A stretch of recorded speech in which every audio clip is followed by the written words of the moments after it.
Mari saat ini kita mau menyiapkan tubuh jiwa kita untuk menyembah Tuhan dan memuliakan nama Tuhan.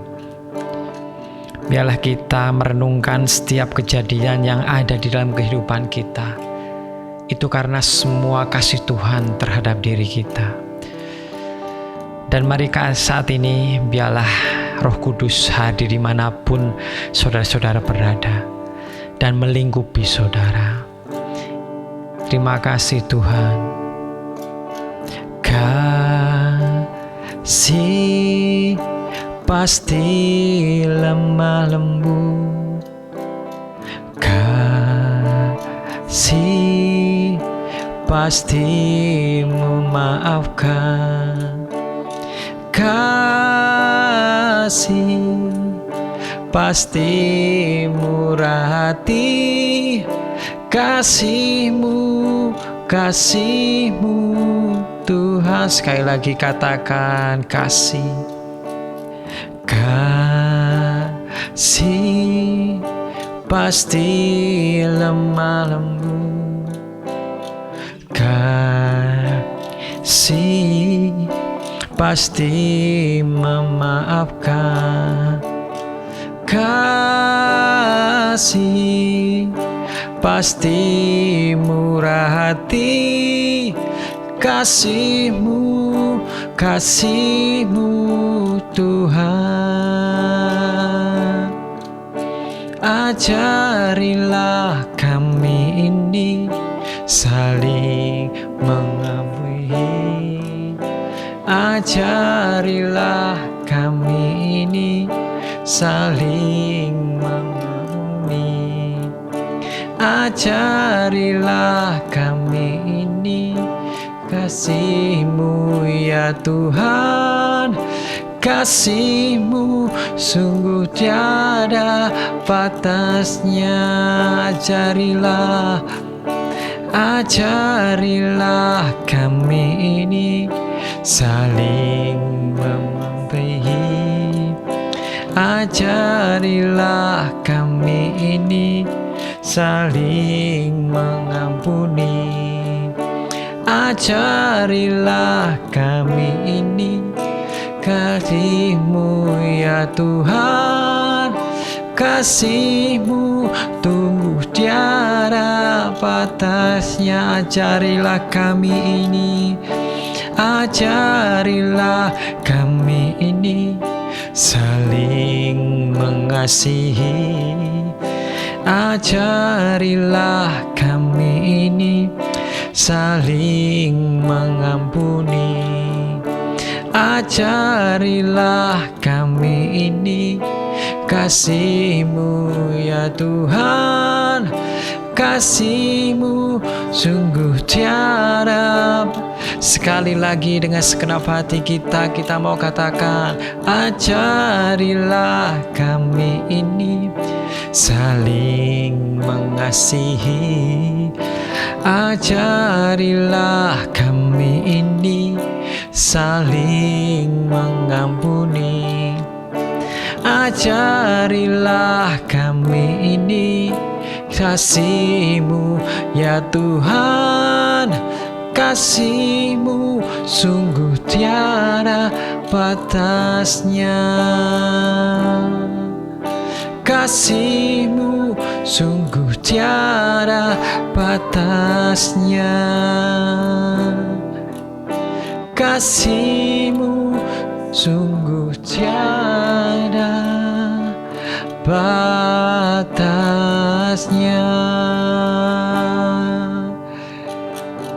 Ajarilah kami Tuhan untuk saling mengasihi satu dengan yang lain.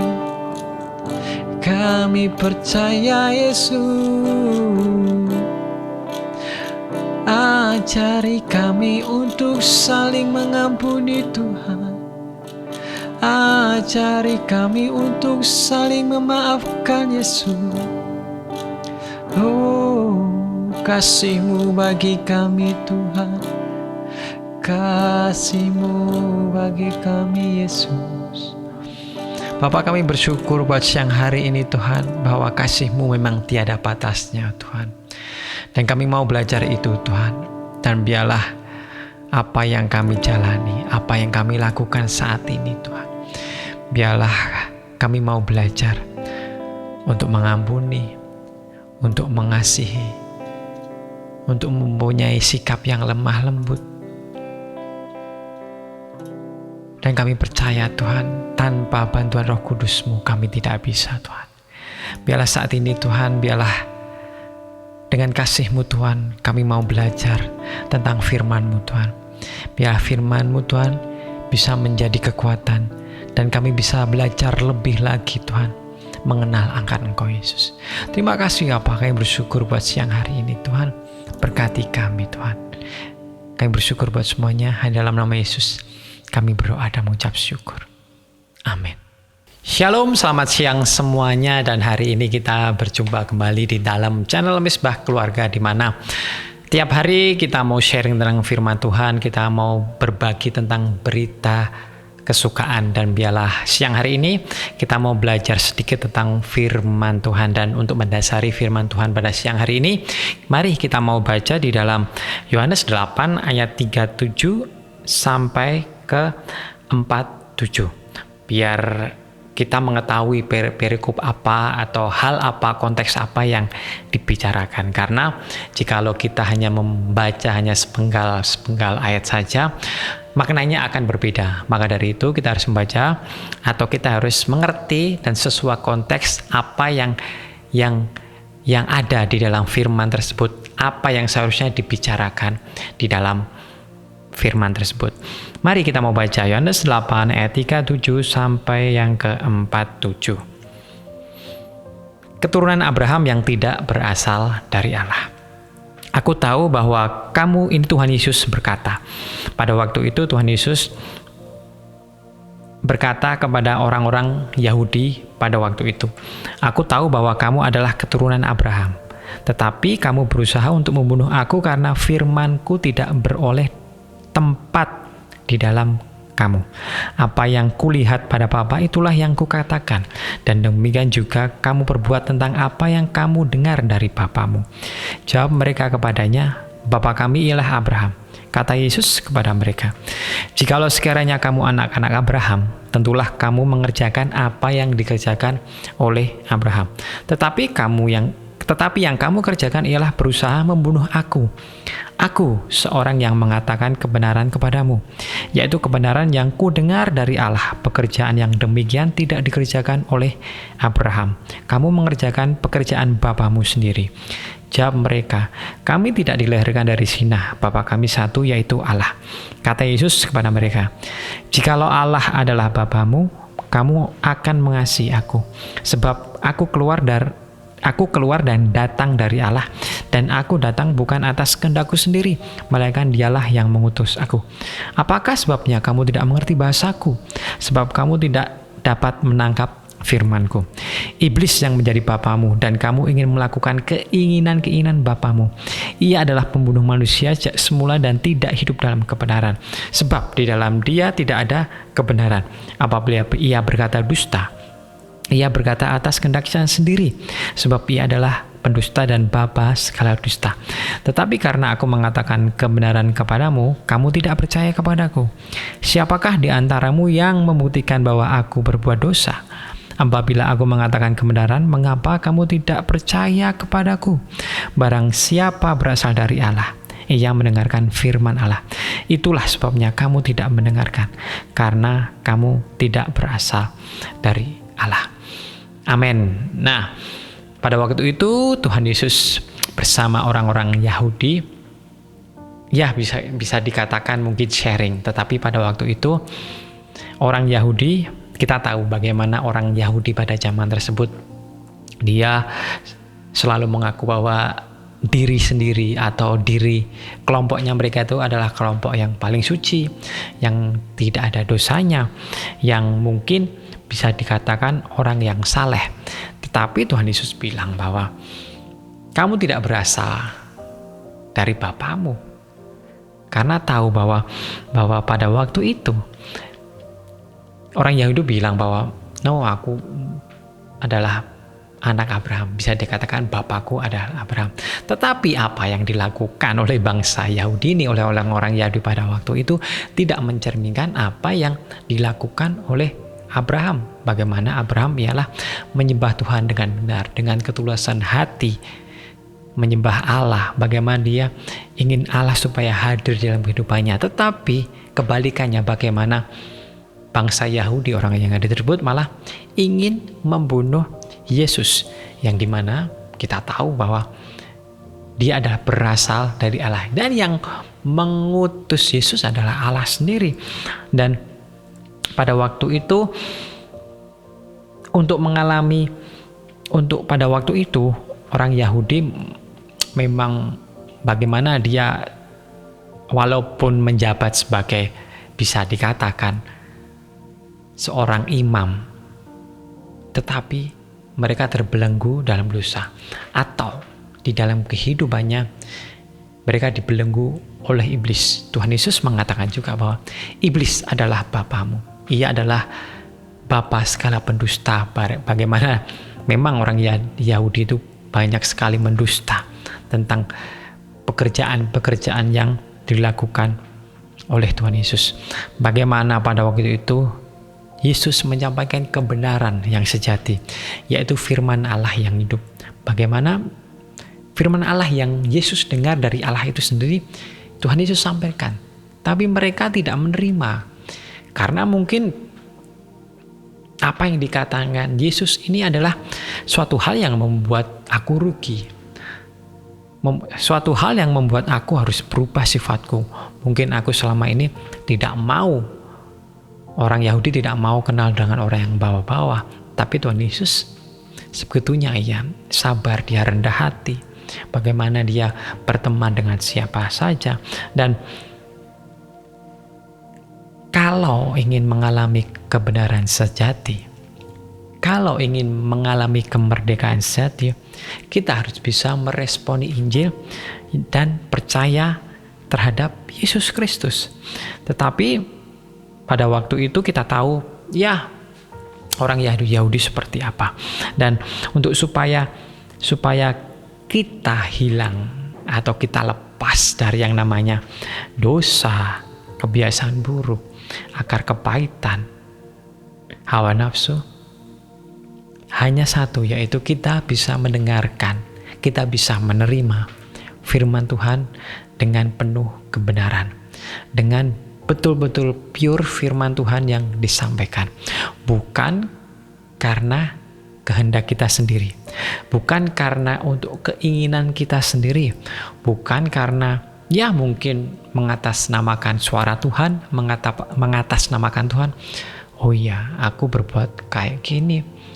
Itu adalah suara dari Tuhan. Padahal itu sebenarnya tidak. Kita maksa Tuhan untuk melakukan keinginan daging kita sendiri. Dan kita tahu bahwa itu tidak baik. Ya, bagaimana saat-saat ini seperti orang-orang Yahudi pada zaman dahulu. Bagaimana mereka mengatasnamakan Tuhan untuk supaya mereka mendapat nama pada waktu itu. Mereka mendapat jabatan dan tinggi, dan otomatis jika mereka mendapat jabatan yang tinggi, mungkin mendapat nama yang baik, otomatis uang akan datang, kepercayaan dari siapapun akan datang. Yang pasti saya yakin tidak lepas, tidak jauh daripada yang namanya uang. Maka dari itu, hal-hal yang dulu terjadi juga terjadi mungkin sekarang ini. Bagaimana banyak yang mengatasnamakan Tuhan untuk kepentingan pribadi, menyampaikan firman tidak sesuai dengan kebenaran firman, untuk kepentingan diri sendiri, supaya aku mendapat uang, supaya aku dapat dipercaya. Saat aku dapat dipercaya, aku bisa memanfaatkan mereka. Saat aku mendapat ketenaran, aku mendapat branding yang bagus, mendapat followers yang bagus, aku bisa meraih keuntungan kepada mereka. Nah, kebenaran yang sejati itulah tidak enak. Kebenaran sejati susah untuk dilakukan. Kita tahu bagaimana di dalam gereja mungkin atau saat kita KKR. Tuhan, aku pengen sembuh, kesembuhan ada di sini. Penyembuhan tidak ada di sini. Bagaimana kalau itu tidak ada? Apakah kita akan tetap mengikut Tuhan Yesus? Jikalau benar-benar kalian mengikut Tuhan Yesus dalam keadaan sakit, dalam keadaan terpuruk, dalam keadaan bangkrut, dalam keadaan mungkin patah hati, kalian tetap mengikuti kebenaran firman Tuhan. Kita tahu bagaimana Rasul Paulus, dia mempunyai penyakit dan tidak disembuhkan oleh Tuhan Yesus. Apakah dia mengumpat kepada Allahnya? Apakah dia marah kepada Allahnya? Tidak. Tetapi di dalam kelemahannya dia tetap memuliakan nama Tuhan. Di dalam kelemahannya Rasul Paulus, dia tetap mendapatkan kekuatan. Kebenaran yang sejati, itulah yang seharusnya kita kejar di dalam kehidupan ini. Bukan hanya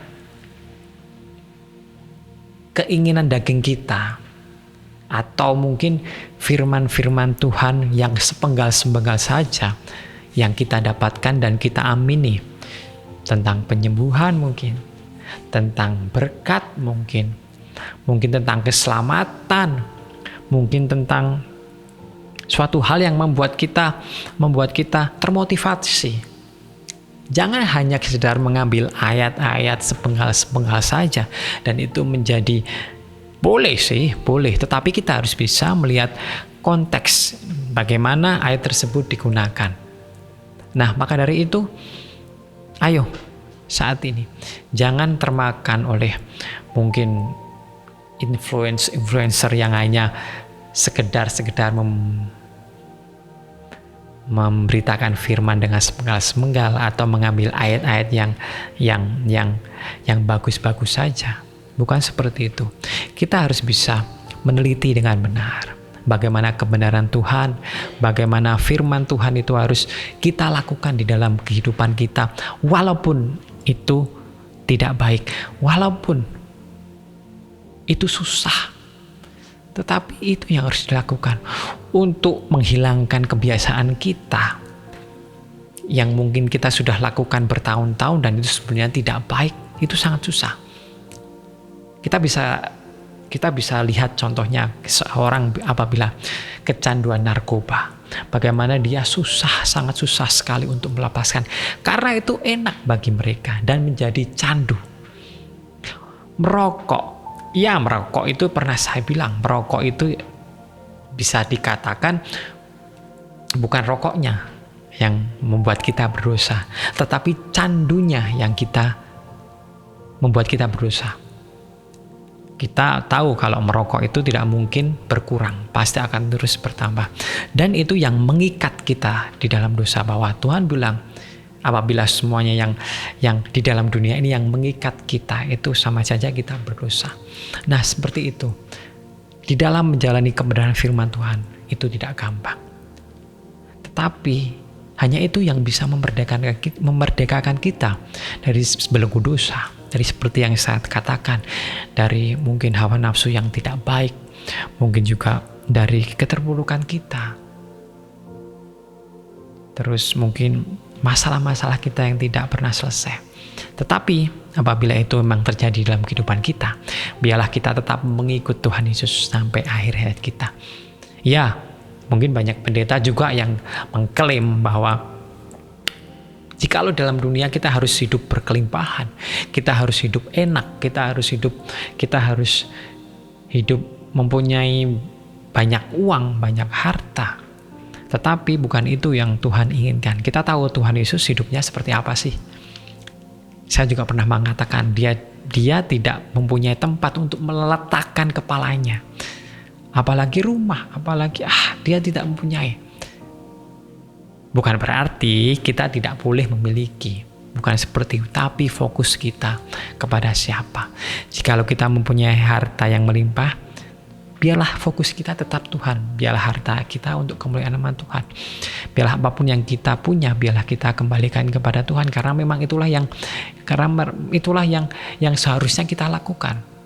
Kita di dunia ini hanya sekedar mampir, sekedar sebentar aja, habis itu kita meninggal dan masuk ke habitat kita yang asli, yaitu di dalam kerajaan surga. Jikalau dalam perjalanan kehidupan kita tetap mengikut Tuhan, melakukan firman, dan mendengar selalu suara Tuhan. Maka dari itu biarlah kebenaran firman, kebenaran yang sejati ada di dalam kehidupan kita. Bukan kebenaran yang anggap kita benar menurut kita sendiri, bukan seperti itu. Tetapi menurut standar firman Tuhan itu yang harus kita pegang.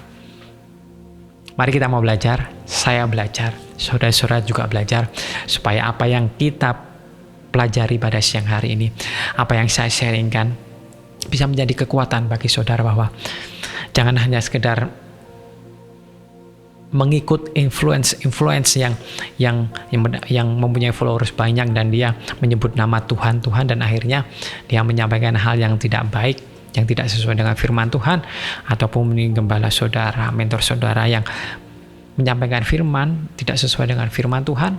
Janganlah kalian ikuti, tetapi ikutilah sesuai dengan kebenaran firman Tuhan.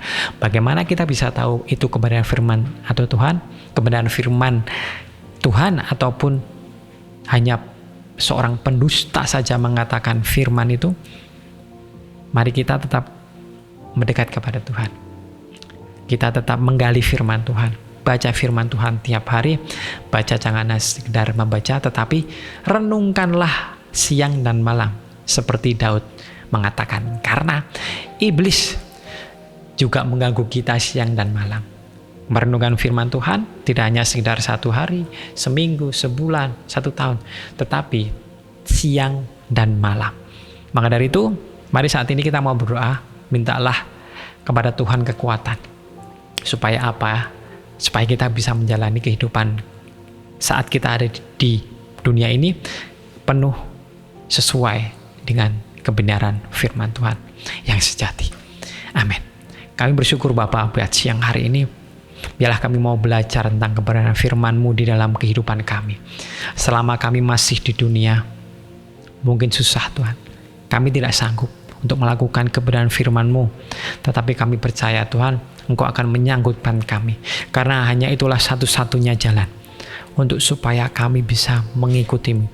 Untuk supaya kami bisa masuk ke dalam kerajaan surga. Dan kami percaya Tuhan, Engkau tidak akan pernah meninggalkan kami. Karena hanya Engkau lah satu-satunya yang menjadi penolong kami. Terima kasih Bapa. Kami percaya biarlah rencana-Mu yang terjadi di dalam kehidupan kami. Kami bersyukur buat semuanya. Kami bersyukur buat siang hari ini. Hanya dalam nama Yesus kami berdoa dan mengucap syukur. Amin. Amin.